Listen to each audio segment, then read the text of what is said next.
नमस्कार दोस्तों, हमारे YouTube channel Sanwal classes for Uttarakhand में आप सभी का हार्दिक स्वागत है। दोस्तों, ये हमारे भारतीय इतिहास की सीरीज चल रही है और इसमें हमने जो इसका पहला पार्ट है, इसमें हमने इतिहास और उससे संबंधित जो इतिहास का जो प्रकार है, कितने भागों में से बांटा गया है, तो इनके बारे में जाना था। तो आज हम जो हमारे 8 प्रश्न हो चुके हैं, जो उसमें 9वां प्रश्न है प्रागैतिहासिक काल से संबंधित है। तो प्रागैतिहासिक काल के बारे में जानेंगे इस वीडियो में। तो आइए प्रारंभ करते हैं। पहला प्रश्न है इसमें कि प्रागैतिहासिक काल को उनकी विशेषताओं के आधार पर कितने भागों में बांटा गया है। तो प्रागैतिहासिक काल को उनकी विशेषताओं के आधार पर हम 3 भागों में बांटते हैं, जिसमें पहला भाग है पुरापाषाण काल, दूसरा भाग है मध्यपाषाण काल और तीसरा है नवपाषाण काल। तो पहला जो पुरापाषाण काल है, तो ये 5 लाख ईस्वी पूर्व से 10,000 ईस्वी पूर्व जो अधिकतर विद्वान हैं वह स्वीकार करते हैं। तो 5 लाख ईस्वी पूर्व से 10,000 ईस्वी पूर्व के बीच इसका समय काल रखा जाता है। अगला भाग है मध्यपाषाण काल, और मध्यपाषाण काल को 10,000 ईस्वी पूर्व से 6,000 ईस्वी पूर्व के बीच रखा जाता है। और इसके बाद तीसरा भाग है नवपाषाण काल। तो नवपाषाण काल को 6,000 ईस्वी पूर्व से 3,000 ईस्वी पूर्व वो जो इतिहासकार हैं उन्होंने रखा है। तो नवपाषाण काल, मध्यपाषाण काल और पुरापाषाण काल क्या हैं, प्रागैतिहासिक काल के 3 भाग हैं। 3 भागों में जो संपूर्ण प्रागैतिहासिक काल है, तो इसको हम 3 भागों में बांटते हैं। अगला प्रश्न है कि पुरापाषाण काल का कालखंड क्या है। तो जैसे हमने अभी पढ़ा कि पुरापाषाण काल का कालखंड क्या है, 5 लाख ईस्वी पूर्व से 10,000 ईस्वी पूर्व पुरापाषाण काल का समय माना जाता है। अगला प्रश्न है कि पुरापाषाण कालीन पहले स्थल की खोज किसने और कहाँ की। तो पुरापाषाण काल से संबंधित सर्वप्रथम खोज की थी रॉबर्ट ब्रूसफुट ने। तो रॉबर्ट ब्रूसफुट ने 1863 में मद्रास के पल्लावरम नामक स्थान पर सर्वप्रथम पुरापाषाण काल की खोज की थी। अगला प्रश्न है कि रॉबर्ट ब्रूसफुट ने पल्लावरम से कौन सा उपकरण के साक्ष्य प्राप्त किए। तो रॉबर्ट ब्रूसफुट ने मद्रास के पल्लावरम नामक स्थान पर सर्वप्रथम पुरापाषाण काल से संबंधित खोज की। तो पल्लावरम से उन्हें कौन सा उपकरण मिला। तो यहाँ पर इनको उपकरण मिला था हस्त कुठार यानी कुल्हाड़ी प्रकार का।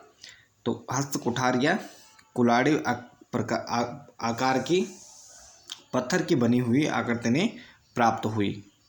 अगला प्रश्न है कि पुरापाषाण कालीन संस्कृति का निर्माण करने वाला मानव कौन था। तो पुरापाषाण संस्कृति का यानी जिनके ये हथियार हमें प्राप्त हुए हैं, उपकरण प्राप्त हुए हैं, तो उस समय का मानव कौन था। तो मानव था होमो हैबिलिस। तो मानव उस समय का निर्माण करने वाला या पुरापाषाण कालीन संस्कृति का निर्माण करने वाला मानव कौन था, तो उसको वैज्ञानिकों ने होमो हैबिलिस नाम दिया है। अगला प्रश्न है कि पुरापाषाण काल में मुख्यतः किन 2 संस्कृतियों का विकास हुआ। तो पुरापाषाण काल में इस कालखंड में मुख्यतः 2 संस्कृतियों का विकास हुआ, जिसमें पहली संस्कृति है सोन नदी घाटी की चौपड़ चापी पेबुल संस्कृति। तो पहली संस्कृति कौन सी है, सोन नदी घाटी की चौपड़ चापी पेबुल संस्कृति है। और दूसरी है मद्रास की कोलत्यार घाटी की हस्त कुठार संस्कृति। तो इसमें 2 संस्कृतियों का विकास हमें देखने को मिलता है, एक सोन नदी के किनारे पर और दूसरा मद्रास की जो कोलत्यार घाटी है जहाँ से हस्त कुठार हमें प्राप्त होता है। तो 2 संस्कृतियों का विकास हमें पुरापाषाण काल में प्राप्त होता है। अगला प्रश्न है कि पुरापाषाण कालीन मानव का मुख्य पेशा क्या था। इनकी खोज हो गई, मानव होमो हैबिलिस का पता चल गया, तो अब इनके बारे में जानकारी जुटाई जाती है कि इस कालखंड का जो मानव था वह क्या करता था, उसका मुख्य पेशा क्या था। तो पुरापाषाण काल का जो मानव था उसका मुख्य पेशा क्या था, शिकार करना था। और जीवन यापन करने के लिए वह क्या करता, मुख्य कार्य क्या था, उसका शिकार करना होता था। अगला प्रश्न है कि पुरापाषाण काल में मानव जीवन कैसा था। तो पुरापाषाण कालीन मानव जीवन कैसा था, वह घुमंतु मानव जीवन था। तो वह क्या था, घुमंतु प्रकार का मानव था। इस समय क्या है, ना तो परिवार का कॉन्सेप्ट आया है और ना ही घरों का। तो यहाँ पर इस समय मानव कैसा रहता है, घुमंतु जीवन व्यतीत करता है। अगला प्रश्न है कि पुरापाषाण काल में मानव के रात्रि के विश्राम गृह कहाँ होते थे। तो पुरापाषाण काल में मानव के रात्रि के विश्राम गृह क्या होते थे, शैलाश्रय होते थे, यानी गुफाएं होती थी तथा पेड़ की शाखाएं। तो कभी वह शैलाश्रयों में रहता था तो कभी पेड़ की शाखाओं पर क्या करता था, रात्रि विश्राम करता था। अगला प्रश्न है कि पुरापाषाण कालीन सबसे प्राचीन शैलाश्रय कहाँ प्राप्त हुआ। तो पुरापाषाण काल से संबंधित सबसे प्राचीनतम शैलाश्रय हमें कहाँ से प्राप्त होता है, आदमगढ़ व भीमबेटका। तो ये मध्य प्रदेश में है दोस्तान, आदमगढ़ और भीमबेटका से यहाँ से हमें प्राचीनतम शैलाश्रय प्राप्त होते हैं। यानी जहाँ जो प्राचीन पुरापाषाण कालीन मानव है तो इसमें आदि मानवों ने निवास किए थे और सर्वप्रथम हमें यहीं से इसके प्रमाण प्राप्त होते हैं। अगला प्रश्न है कि पुरापाषाण कालीन शैलाश्रयों से सर्वप्रथम शैलचित्र कहाँ से प्राप्त होते हैं। अब गुफाएं तो बहुत सारी प्राप्त हुई, बहुत सारे शैलाश्रय प्राप्त हुए जहाँ पुरापाषाण कालीन मानव के होने की जानकारी प्राप्त होती है, लेकिन जो शैल चित्र हैं वो सभी जगह से हमें प्राप्त नहीं होते हैं, सभी स्थानों से हमें प्राप्त नहीं होते हैं। तो ये हमें आदमगढ़ और भीमबेटका से, जो मध्य प्रदेश में स्थित हैं, तो यहाँ से हमें शैल चित्र भी प्राप्त होते हैं। ये प्राचीनतम शैलाश्रय भी हैं और यहीं से हमें सर्वप्रथम शैल चित्र देखने को मिलते हैं। अगला प्रश्न है कि पुरापाषाण कालीन शैल चित्रों में किस प्रकार के रंगों का प्रयोग किया गया है। अब जब हमें शैल चित्र प्राप्त हो गए आदमगढ़ और भीमबेटका से, तो इसमें किस प्रकार के रंगों का प्रयोग किया गया है, यानी किस प्रकार ये रंगे गए हैं। तो इनमें प्राकृतिक गहरे लाल व गहरे हरे रंग का प्रयोग किया गया है। तो इसमें प्राकृतिक रूप से गहरे लाल व गहरे हरे रंग का प्रयोग किया गया है इस प्रकार के शैल चित्रों में। अगला प्रश्न है कि पुरापाषाण काल के मानव ने पाषाण उपकरण किन पत्थरों से बनाए। तो पुरापाषाण काल का जो मानव था तो उसने ये पाषाण उपकरण किन पत्थरों से बनाए। तो पुरापाषाण काल में बलुआ पत्थर, लेटराइट पत्थर तथा क्वार्ट्ज पत्थर से जो पुरापाषाण कालीन मानव था तो उसने क्या करे, पाषाण उपकरण बनाए। अगला प्रश्न है कि पुरापाषाण में पाषाण के प्रमुख औजार कौन कौन से थे। तो पुरापाषाण काल में पाषाण के प्रमुख औजार कौन कौन से थे। तो ये थे सल्क, यानी दो पत्थरों को टकराकर निकालने वाला छोटा सा टुकड़ा, गंडासा, चॉपर, हस्त कुठार और कुर्छनी। तो ये क्या थे, सल्क, गंडासा, चॉपर, हस्त कुठार तथा कुर्छनी क्या थे, ये पुरापाषाण काल में प्रमुख औजार थे। तो पत्थर से बने हुए औजार थे, ये प्रमुख औजार थे। अगला प्रश्न है कि पुरापाषाण काल के बाद अगला काल आता है मध्यपाषाण। तो मध्यपाषाण काल का कालखंड क्या है। तो मध्यपाषाण काल का कालखंड है 10,000 ईस्वी पूर्व से 6,000 ईस्वी पूर्व तक। तो 10,000 से 6,000 ईस्वी पूर्व माना जाता है मध्यपाषाण काल का कालखंड। अगला प्रश्न है कि मध्यपाषाण काल के पहले स्थल की खोज किसने की। तो मध्यपाषाण कालीन पहले स्थल की खोज की थी CN कोलराय ने 1867 ईस्वी में सिंहल यूपी के क्षेत्र से। तो CN कोलराय द्वारा 1867 में सिंहल यूपी के क्षेत्र से सर्वप्रथम खोज होती है मध्यपाषाण काल के। अगला प्रश्न है कि CN कोलराय को सिंहल क्षेत्र से क्या प्राप्त हुए, यानी CN कोलराय द्वारा 1867 में जो मध्यपाषाण कालीन के पहले स्थल की खोज की गई तो यहाँ से इन्हें क्या प्राप्त हुआ। तो यहाँ से इन्हें मध्यपाषाण कालीन सूक्ष्म उपकरण प्राप्त हुए। तो यहाँ से इन्हें मध्यपाषाण कालीन सूक्ष्म उपकरण प्राप्त होते हैं। अगला प्रश्न है कि मध्यपाषाण काल की मुख्य विशेषता क्या है। तो मध्यपाषाण काल की मुख्य विशेषता क्या है, इसकी मुख्य विशेषता है सूक्ष्म उपकरणों का प्राप्त होना। तो मध्यपाषाण काल की मुख्य विशेषता है सूक्ष्म उपकरणों का प्राप्त होना। अगला प्रश्न है कि मध्यपाषाण कालीन सूक्ष्म उपकरण किन पत्थरों के बने होते थे। तो मध्यपाषाण कालीन सूक्ष्म उपकरण चर्ट, गोमेद तो जैस्पर आदि पत्थरों के बने होते थे। अगला प्रश्न है कि मध्यपाषाण काल में मानव का मुख्य पेशा क्या था। तो जो पुरापाषाण काल है तो इसमें मानव का मुख्य पेशा क्या है, शिकार है। लेकिन यहाँ पर जो मध्यपाषाण काल है यहाँ पर पशुपालन प्रारंभ हो गया है। तो मध्य पाषाण में जो मानव रहता है वह पशुओं को पालना प्रारंभ कर देता है, यानी पशुपालन या सीख गया है। तो यहाँ पर मुख्य पेशा शिकार की जगह बदल जाता है, तो मानव क्या करता है, पशुपालन उसका मुख्य पेशा बन जाता है। अगला प्रश्न है कि मध्य पाषाण काल में मानव ने सर्वप्रथम किस पशु या जानवर को पालतू बनाया। तो मध्य पाषाण काल में मानव ने सर्वप्रथम कुत्ते को क्या किया, सर्वप्रथम पालतू बनाया। तो कुत्ते को ही पालतू सर्वप्रथम क्यों बनाया गया, तो इसका कारण यह है कि जो कुत्ता है वो शिकार करने में मदद करता था। तो कुत्ते द्वारा शिकार करने में मदद करने के लिए सर्वप्रथम मानव द्वारा उसे पालतू बनाया गया। अगला प्रश्न है कि मानव ने सर्वप्रथम कुत्ते को ही पालतू क्यों बनाया, क्योंकि यह क्या होता था, शिकार करने में मददगार होता था। अगला प्रश्न है कि मध्य पाषाण काल में मानव द्वारा सर्वप्रथम कुत्ते को पालतू बनाने के प्रमाण हमें कहाँ से प्राप्त होते हैं। तो ये प्रमाण हमें प्राप्त होते हैं आदमगढ़ मध्य प्रदेश तथा बागौर राजस्थान से। तो आदमगढ़ मध्य प्रदेश और बागौर राजस्थान से दो स्थानों से हमें इसके प्रमाण पता चलते हैं कि मानव ने सर्वप्रथम कुत्ते को पालतू बनाया था। अगला प्रश्न है कि मध्य पाषाण काल में मानव ने परिवार में रहना आरंभ किस आधार पर किया। तो मध्य पाषाण काल में मानव ने परिवार में रहना आरंभ किस आधार पर किया। तो पशुपालन आधारित जीवन शैली होने के कारण मानव ने क्या किया, परिवार में रहना आरंभ किया। अब कारण ये था, जब पशुपालन प्रारंभ हुआ तो एक तो उनकी चोरी का खतरा, दूसरा जंगली जानवरों से खतरा। तो इस कारण मानव ने उनकी सुरक्षा के लिए क्या किया, समूह में रहना स्टार्ट किया। तो यहीं से परिवार का क्या आता है, कॉन्सेप्ट आता है, और मानव क्या करता है, परिवार में रहना आरंभ कर देता है। फिर एक जगह से दूसरे स्थान पर एक साथ पशुओं को नहीं ले जा सकते थे, बार बार जो जगह है वो चेंज नहीं कर सकते थे। तो फिर क्या होता है, फिर आगे चलकर मानव एक ही जगह पर रहना इसने प्रारंभ किया। अगला प्रश्न है कि मध्य पाषाण काल में मानव के परिवार में रहने के सर्वप्रथम प्रमाण हमें कहाँ से प्राप्त होते हैं। तो मध्य पाषाण काल में हमें मानव के परिवार में रहने के सर्वप्रथम प्रमाण होते हैं सराय नाहरराय यूपी से।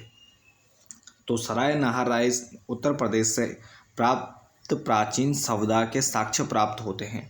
तो प्राचीन क्या है, सवदा के साक्ष्य प्राप्त होते हैं, जो जिससे पता चलता है कि मानव ने परिवार में रहना प्रारंभ कर दिया था।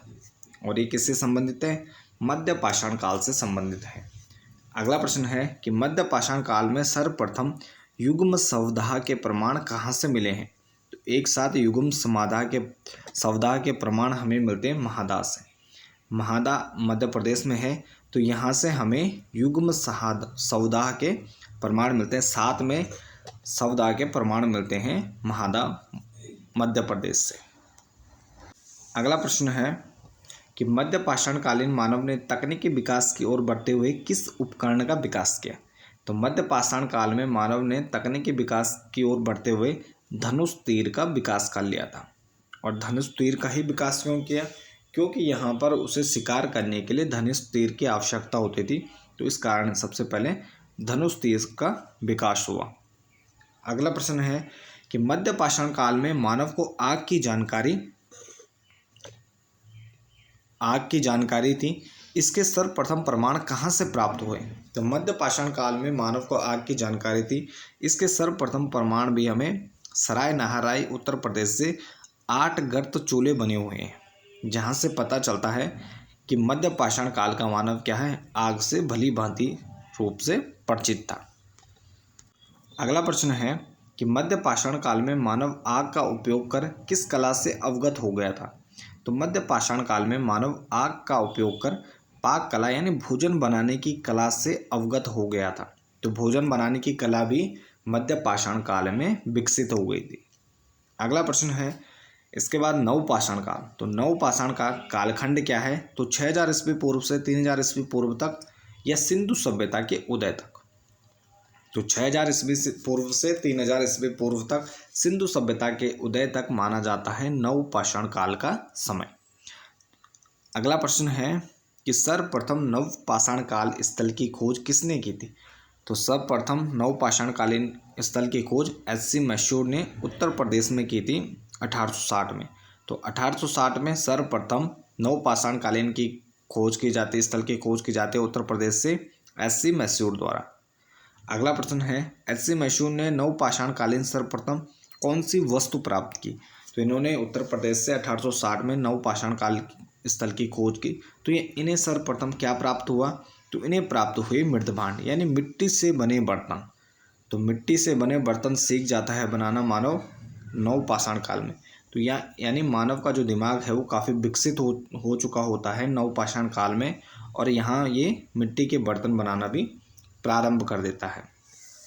अगला प्रश्न है कि नवपाषाणकालीन मानव का मुख्य पेशा क्या था? तो यहाँ पर हम देखते हैं कि नवपाषाण काल में मानव क्या है, काफ़ी सभ्य हो गया है, और इसका मुख्य पेशा क्या है, ये बन गया है कृषि कार्य। सबसे पहले पुरापाषाण काल में शिकार रहता है, दूसरा मध्यपाषाण काल में पशुपालन रहता है, और नवपाषाण काल में यह रहता है कृषि कार्य। तो यानी मानव धीरे धीरे विकसित हो रहा है। सबसे पहले उसने जो पुरापाषाण काल है उसका मुख्य पेशा था शिकार, उसके बाद फिर पशुपालन, और उसके बाद फिर कृषि कार्य। यानी मानव काफ़ी हद तक यहाँ पर सभ्य हो चुका होता है। अगला प्रश्न है, नवपाषाण काल में मुख्य पेशा कृषि अपनाने से मानव जीवन में क्या परिवर्तन हुआ?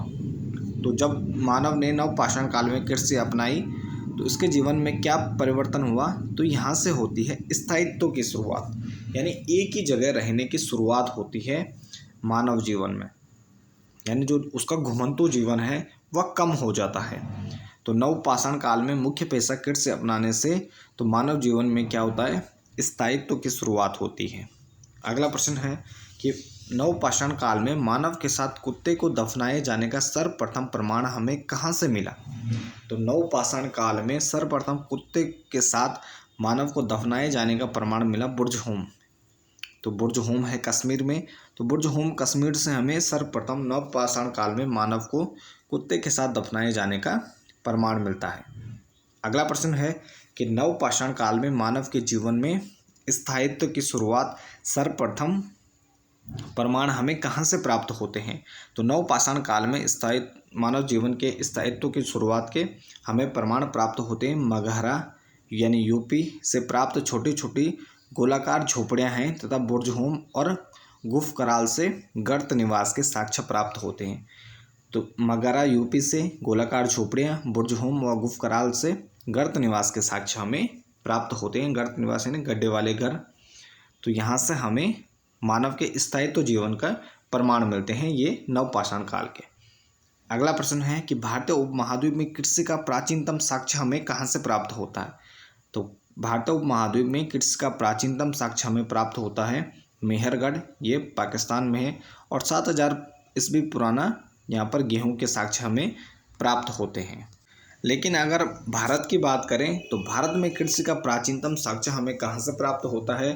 तो ये होता है कोल्डेवा नामक इलाहाबाद के पास स्थान है, जो यहाँ से 6000 ईस्वी पूर्व पुराना चावल का साक्ष्य हमें प्राप्त होता है। अगर भारत की बात करेगा तो कोल्डेवा हो जाएगा, और भारतीय उपमहाद्वीप की बात होगी तो मेहरगढ़ हो जाएगा, जो कि पाकिस्तान में है। 7000 ईस्वी पूर्व पुराना गेहूं के साक्ष्य मिले हैं। अगला प्रश्न है, वर्तमान अनुसंधानों के अनुसार भारत और भारतीय उपमहाद्वीप दोनों में कृषि का सबसे प्राचीनतम साक्ष्य कौन सा होगा? तो उत्तर प्रदेश के संत कबीर जिले के लहोरादेव नामक स्थान पर 9000 ईस्वी पूर्व पुराना चावल के साक्ष्य मिले हैं। तो 9000 ईस्वी पूर्व पुराने चावल के साक्ष्य प्राप्त होते हैं उत्तर प्रदेश के संत कबीर जिले के लहोरादेव नामक स्थान पर। तो यहाँ पर ये भारत और भारतीय उपमहाद्वीप दोनों में क्या हो जाएगा, कृषि का सबसे प्राचीनतम साक्ष्य हो जाएगा। अगला प्रश्न है कि मानव ने किस पाषाण काल में पहिए का निर्माण की तकनीक सीखी? तो मानव ने नवपाषाण काल में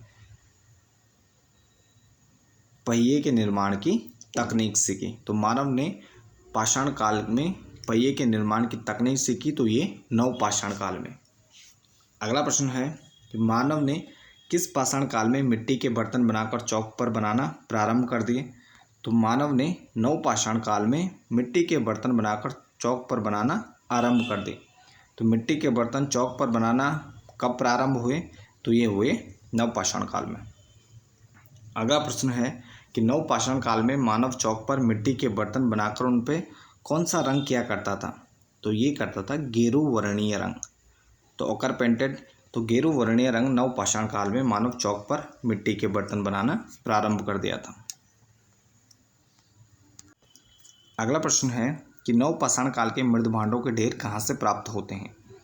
तो नवपाषाण काल के मृद भांडों के ढेर हमें प्राप्त होते हैं चौपानी मांडो, उत्तर प्रदेश से। तो नवपाषाण काल के मृद भांडों के ढेर हमें कहाँ से प्राप्त होते हैं? ये होते हैं चौपानी मांडो, उत्तर प्रदेश से। अगला प्रश्न है कि पुरापाषाण, मध्यपाषाण और नवपाषाण तीनों संस्कृतियों के साक्ष्य किस स्थल से प्राप्त हुए हैं? तो पुरापाषाण, मध्यपाषाण और नवपाषाण कालीन तीनों संस्कृतियों के साक्ष्य हमें प्राप्त हुए हैं चौपानी मांडो, उत्तर प्रदेश से। तो पुरापाषाण, मध्यपाषाण और नवपाषाण, तो तीनों संस्कृतियों के साक्ष्य हमें कहाँ से मिले हैं? तो ये मिले हैं चौपानी मांडो, उत्तर प्रदेश से। अगला प्रश्न है कि नवपाषाण कालीन, ताम्रपाषाण और लौहयुगीन तीनों संस्कृतियों के साक्ष्य हमें कहाँ से प्राप्त होते हैं? तो इन तीनों संस्कृतियों के साक्ष्य हमें मिलते हैं कोल्डिवा, उत्तर प्रदेश, इलाहाबाद के पास है। तो कोल्डिवा, इलाहाबाद से। अगला प्रश्न है कि मानव ने सर्वप्रथम किस धातु का प्रयोग किया? तो मानव ने सर्वप्रथम धातु का प्रयोग कब किया? तो मानव ने सर्वप्रथम धातु का प्रयोग किया था नवपाषाण काल में। कब किया? तो नवपाषाण काल में सर्वप्रथम धातु का प्रयोग करता है प्रागैतिहासिक मानव। अगला प्रश्न है मानव ने सर्वप्रथम कौन सी धातु का प्रयोग किया तथा उससे बनाया गया सर्वप्रथम औजार कौन सा था? तो मानव ने सर्वप्रथम तांबा धातु का प्रयोग किया और तांबे से बना सर्वप्रथम औजार कौन सा था? तो ये कुल्हाड़ी थी। तो सर्वप्रथम तांबा धातु का प्रयोग और सर्वप्रथम औजार कौन सा था? तो ये कुल्हाड़ी थी। अगला प्रश्न है कि नवपाषाण कालीन तांबा धातु से बनी सर्वप्रथम धातु उपकरण कुल्हाड़ी की प्राप्ति हमें कहाँ से प्राप्त हुई? तो नवपाषाण काल में तांबे धातु से बनी सर्वप्रथम धातु उपकरण कुल्हाड़ी थी, जो हमें प्राप्त होती है अतिरम्पक्कम से। तो ये अतिरम्पक्कम से हमें प्राप्त होती है। और प्रागैतिहासिक काल का अंतिम प्रश्न है कि पाषाण काल में पशु बाड़ा यानी गौशाला के प्रथम साक्ष्य हमें कहाँ से प्राप्त होते हैं? तो पाषाण काल में पशु बाड़े या गौशाले के जो प्रथम साक्ष्य हैं तो ये प्राप्त होते हैं हमें नवपाषाण कालीन स्थल है मगहरा, यूपी से।